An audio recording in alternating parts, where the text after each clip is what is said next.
All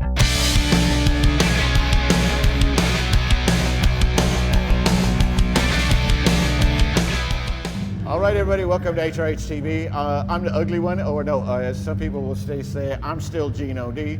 Welcome to the show, and we have Chris 1, Chris 2, and the band is Desert Storm. Guys, welcome to the show. Oh, lovely to be here. Thank you very much. So, the posh accents? we can't help that. Yeah. And that's because you're Southern boys. Yeah, we're nice Southern boys, you know. Southern fairies. Southern fairies, as I think they call us up here. But you know, it's still lovely to be here. You know, we played Sheffield a few times, so it's good. Good to be here. But you guys have had a following because I've watched you guys a couple of times. How long have you been going now? About 4 years, 5 years? I mean, certainly we actually first formed in 2007 initially. And then, I mean, from there we had other things going on. We had, you know, we still had our studies and things like in university and things like that. So we're taking it at a slower pace, and then it's only really been in the past 4 years that we've really actually got past that and now more active touring and, you know, starting to push it a bit more. So it's kind of been in two phases, really.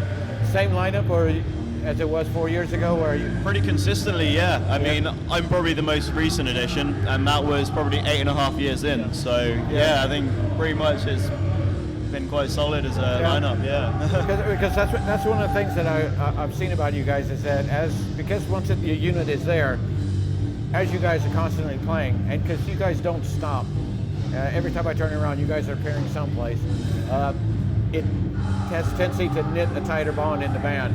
And in the style of music that you guys do you find that helps when you guys get ready to write the next album and when you start putting albums out? Yeah, absolutely. I think it's a bit like something like a football player staying match fit. Yeah. You've constantly got to be keeping on it, top form. You know, and so for us, we're always trying to do as much as possible.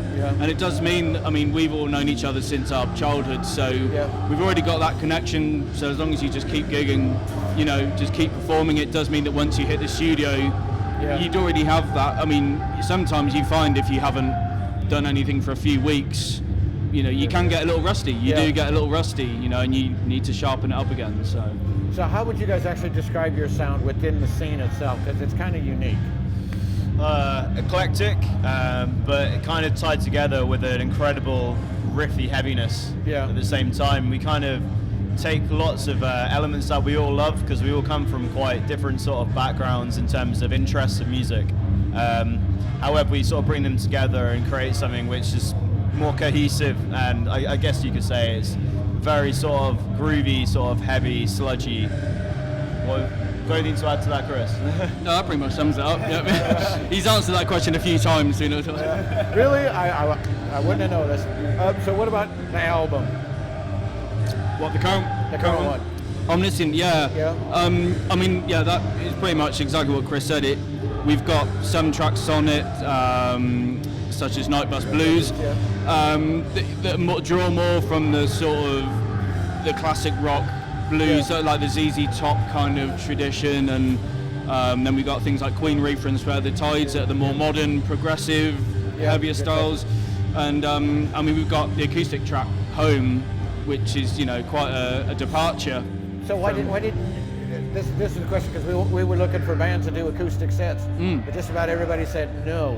What is it with the genre of not being able, and that's why I was going to ask you about that acoustic track, is what's the fear of being able to do an acoustic track without all the fuzz and the effects and all the rest of it? Is it really hard for that to translate onto an acoustic song? I think part of it probably comes from replicating it live. Yeah. I think especially if you're maybe doing a shorter set, maybe half an hour, 45 minutes, anything up to an hour, I think people are more afraid of having that, dipping into a quieter... when you go... I think usually with those kind of sets, people are just, everything's turn up to 11 and just keep going.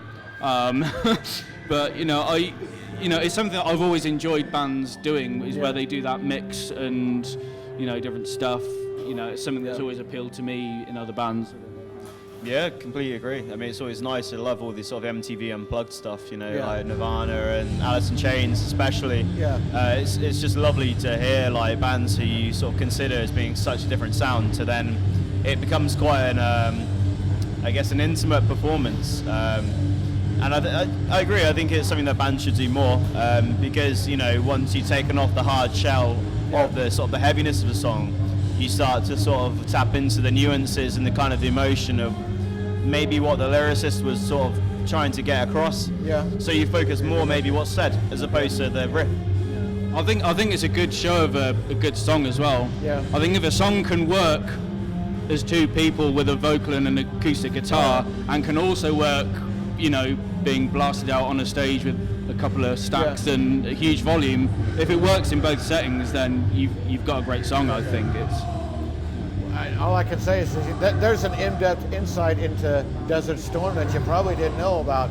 So all I can say on that note is, guys, wish you the best of luck. Looking forward to you guys getting up on that stage again. I'm still Gino D. This is Chris, and Chris from Desert Storm. We'll catch you later on down the road. Cheers. Thanks very much.